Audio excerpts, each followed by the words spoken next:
Have you ever wished you can play the melody or the chords of a song just by listening to it? No tabs, no sheet music, just you and your ears? Well, you're not the only one. Today I'll be sharing with you some ways that you can get your ear training up to par so that you can start listening to songs and learning them by ear. Let's go.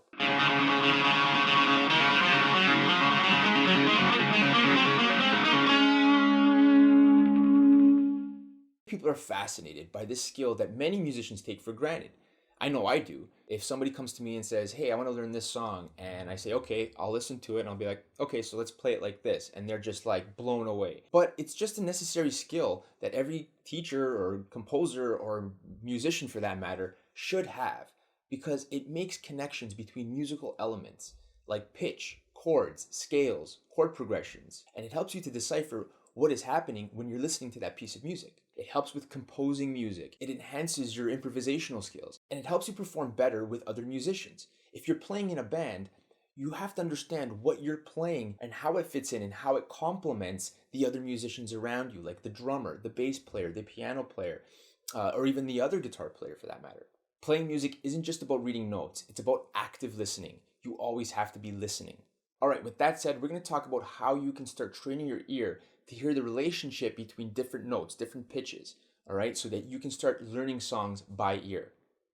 An interval is the distance between two notes. If we take the C major scale and number the scale degrees like this, we now have a way of determining the distance between these notes. So for example, if we wanted to communicate the distance between C and D, we would say it's an interval of a second. Or if we wanted to communicate the distance between C and E, we would say it's an interval of a third. C and F is a fourth. C and G is a fifth. C and A is a sixth. C and B is a seventh. And C and high C is an eighth or an octave. We're missing one here, but it's not actually an interval because it's the same note. If you're hearing the exact same note or pitch being played, like the C and C here, it's called unison. Okay, we know the quantity or distance, but we need to know the quality. What I mean by quality is the resulting sound between these two notes a major, a minor, or a perfect? Well, for major scales, here's the interval pattern. We have a major second, major third, perfect fourth, perfect fifth, major sixth, major seventh, and perfect eighth, or octave. If you can memorize these, you're golden. Major intervals are more consonant sounding. They're sweet sounding, okay, compared to minor intervals, which are more sad, dark, and gloomy. Perfect intervals they have this hollow sound to them. They're not happy or sad. They don't have any major or minor qualities to them. However, they could offer some tension if you augment the fourth or diminish the fifth, but that is for a different video on another day. Okay, so what are some ways we can train our ears to figure out the distances between these notes? Well, the best way to do this is to find a song that you know really well. What's the catchiest part of that song that you find yourself humming or singing in your head over and over again? Once you have that, figure out what the first two notes of that catchy part are. You can try to find it yourself by pitch matching with your instrument, or you can just take it to your teacher and have your teacher tell you whether it's a major third or a perfect fifth or whatever. What you're doing is adding to the library in your mind what the interval of those first two notes of that catchy part of that song is. And the next time you hear someone else play those notes, whether you're jamming with a friend or in another song, or if you're doing a melodic dictation in class, you'll be like, oh, that's a major second. Okay, so here's an example that I've used over the years. Happy birthday to you. Happy birthday to you. So the first change in pitch happens at the end of the word happy to birthday. Happy birth, happy birth, happy birth, happy birth. So from now on, every time I hear an interval that sounds like the beginning of happy birthday, I know that that's a major second. Let's take a look at the list that I put together of some popular songs that will help you with your major and perfect intervals. Okay, our next one is major third. And if we listen to the song Some Nights by Fun, we're going to hear a major third as he goes from the first whoa to the O.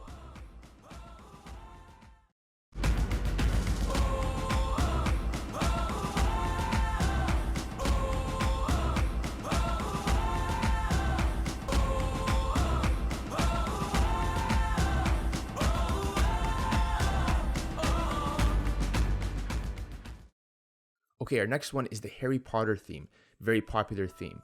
This starts right at the top of the piece, and the first note to the second note is a perfect fourth.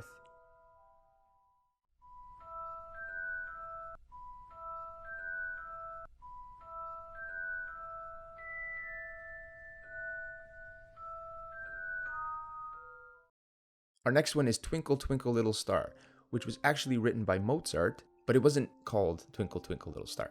The first two notes are actually unison, so the same two notes, and then it rises to a fifth for the next two notes.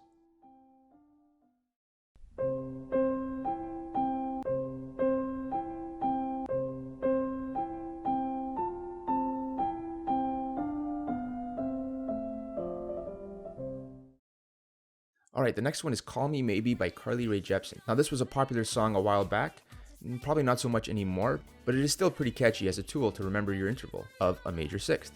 The interval happens from the word is to the first syllable of crazy.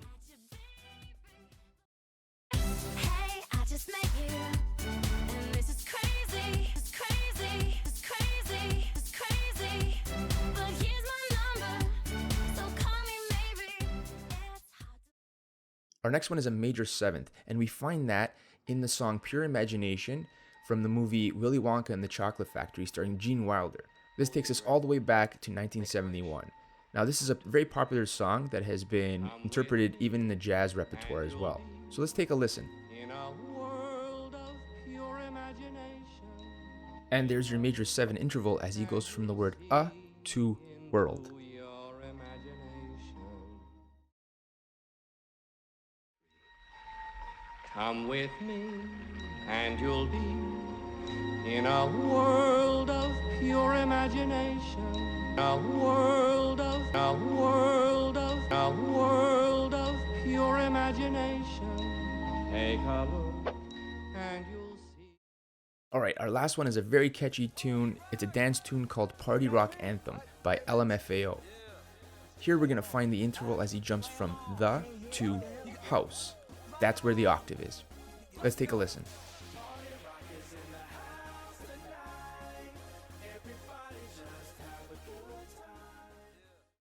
Right along. Let's go. Party rock is in the house tonight. Everybody just have a good time. Party rock is in the house tonight. Party rock is in the house tonight. Party rock is in the house tonight. Everybody just have a good time. And we gon' make you lose your mind. Everybody just have a good time. Now in these examples, the intervals are ascending, which means that they start from low pitch and go to a higher pitch. There are descending examples too, but we'll save that for another video. If you have any examples of songs that use intervals that I mentioned, jot them down in the comments below so we can expand our list and help those just starting out on the interval learning path to feel more confident when taking those scary melodic dictations. Thanks everyone. If you enjoyed the video, click subscribe and hit that thumbs up, and stay tuned for a follow-up video to this interval video, which will be talking about minor intervals and augmented and diminished intervals too. Thanks.